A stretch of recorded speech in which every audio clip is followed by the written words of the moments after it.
So we're going to spend a couple of minutes on the questions you asked during the presentation. So first question for you, Bill. How do you rank from a technical point of view, so excluding costs, multi-point laser Doppler vibrometry against accelerometers? Well, the laser vibrometers are actually probably the best source to use. I mean, a shaker-based system, I think, would have higher uncertainties than a laser vibrometer-based system. So at least my understanding is that way. So yeah, I would say, but the laser side is far more cost. And certainly if you have a scanning laser vibrometer, certainly more cost indeed. Shaker systems and calibration systems using shakers are definitely quite affordable. And in many cases, you can get handheld shakers, which get you a quick answer. Maybe not as precise, but certainly a quick answer if you want to do some validation checks on calibration between tests. All right, next question. How does the structure dynamics of a load cell and the fixture affects the actual force applied to the unit under test? Okay, say the question one more time, please, Dave. How does the structure dynamics of the load cell as well as the fixture affects the actual force applied to the unit under test? Yeah, I mean, it comes down to the frequency response. I mean, you want to design, for one, you design the fixture with a certain maximum force in mind, and you'll select the force sensors to accommodate that. But fundamentally, what's going to be the governing or the main part of the fixture evaluation is what its frequency response is. So if its frequency response is complementing the requirements for the test article, then I would tell you you'd have good correlation between the forces being applied to the structure. So what really has to be done is when you build up the fixture, you need to evaluate it in an experimental manner. Obviously, a FEA should have been done in advance, but then you'll make you'll make an experimental test with an impact hammer and looking at FRFs to assess the design and how it met the performance parameters. And if it didn't meet the performance parameters, perhaps additional sensors are required, perhaps a different material, as I mentioned before. So I think to answer the question, the structural dynamics would be tested out by virtue of experimental methods.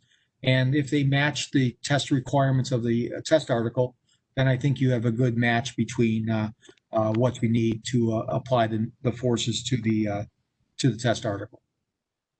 Okay. We learned about the natural frequencies of dynamometers. What is the typical usable frequency range then of a general dynamometer? It's a very good question. Honestly, a lot of folks like to use the 5% tolerance band, so that would be the natural frequency over 5. It's it's a tighter amplitude tolerance, but as I mentioned before,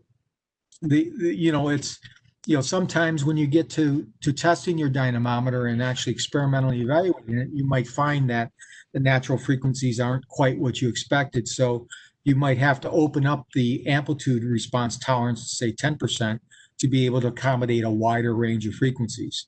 So yeah, I'd say it's definitely using those rules of 5%, 10% with the function of a natural frequency. But I would say what's commonly used is the 5% tolerance band.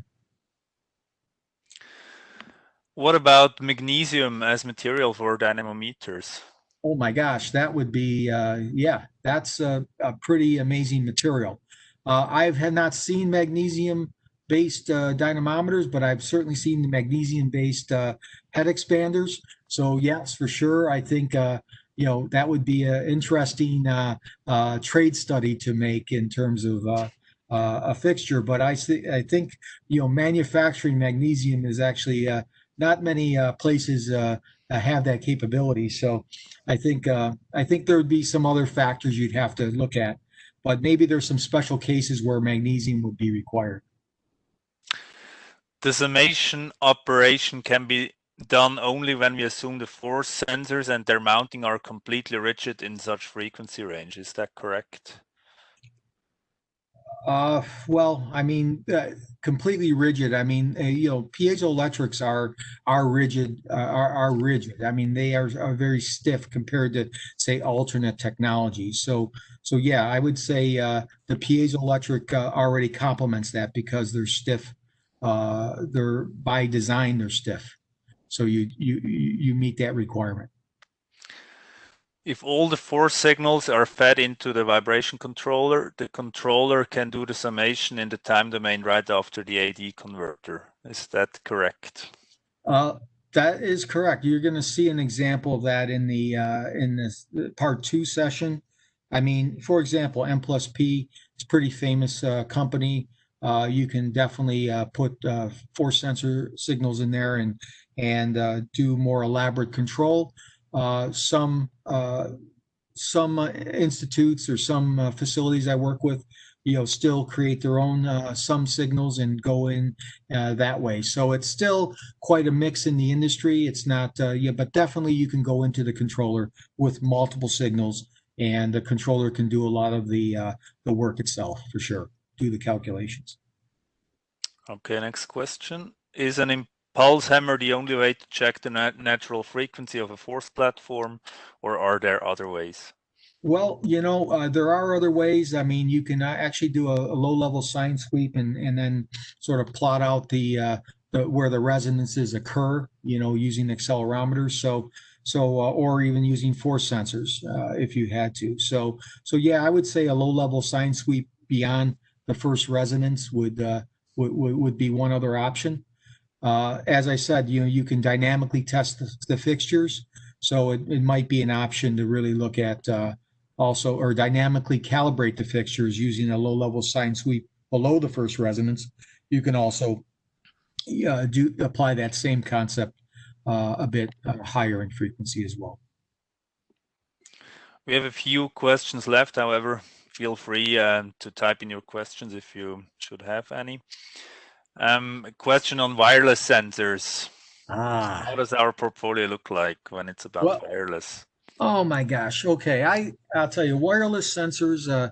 There's definitely I'll say applications that would be suitable for wireless. I mean, where wireless sensors have really taken off in the industry is really in the industrial side, and I'll say it's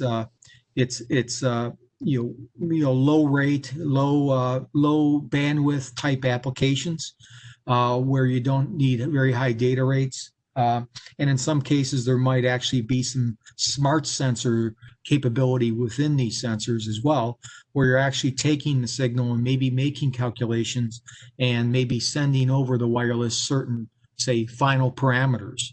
Um, the question of wireless is, at least from a Kistler perspective, we do support wireless from a standpoint of rotating dynamometry, but it's usually basically using an inductive method. So you're not communicating over wide bands. It might only be, say, a quarter inch, 10 millimeters or so.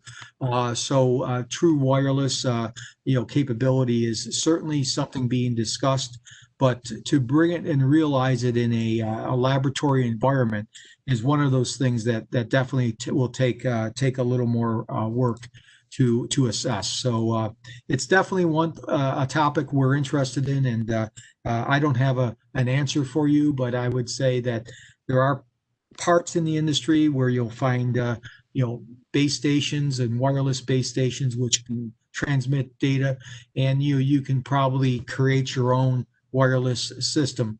But from a test and measurements perspective, we still have some work to do. Can multiple dynamometers be combined for testing a system which cannot be tested with just a single dyno?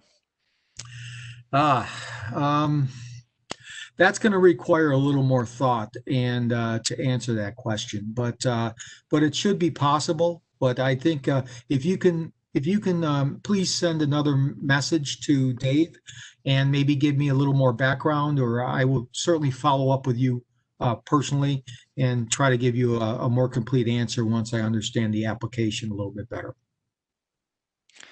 How often should a dynamometer be calibrated? There's two schools of thought here, and I would say the school of thought, I'd say the practical school of thought is I feel that if you're using any instrument, say well below its rated range, you have a very good case to extend the calibration interval. And what happens here, what I mean by this is that there's a procedure to do this. Okay, the industry standard is 1 year. Okay, but what you can do is you can do 1 year calibration, say over 3 years, and you can show that the variation of calibration was small, was negligible compared to what you required. And by doing that, you can now create a case that's documented that can actually show that you can extend it out 2 or 3 years. This is more of the accepted industry standard rather than saying, yeah, I can go every 3 years. Trust me. It's really best to do, say, 3 years, 3 annual calibrations, and then make some decisions afterward.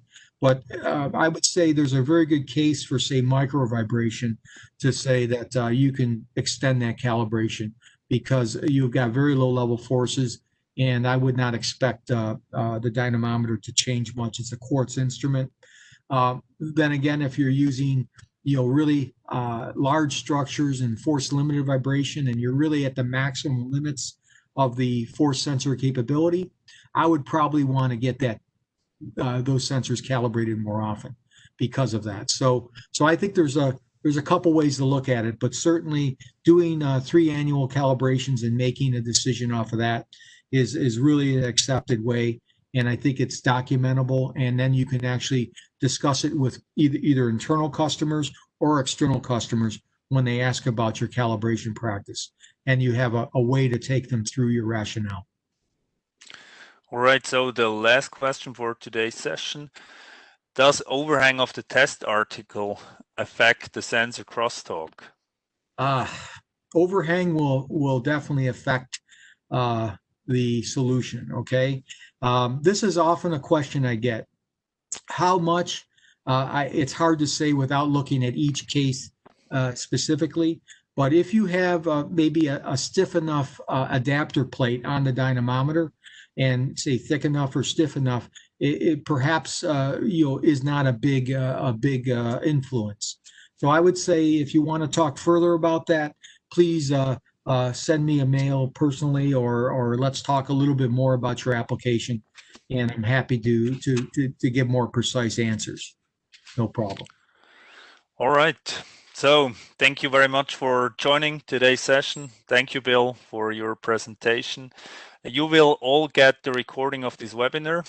You will have plenty of time to look at it more closely. If you have any questions, reach out to Bill at any time. And as you see on the slide here, we're going to have a second part. It will take place on October 15th. You will also get an email if you're interested in joining again. We will be happy if you do so. You can then register by this email. So thank you very much, and have a good day ahead wherever you are. Thank you. Bye, guys.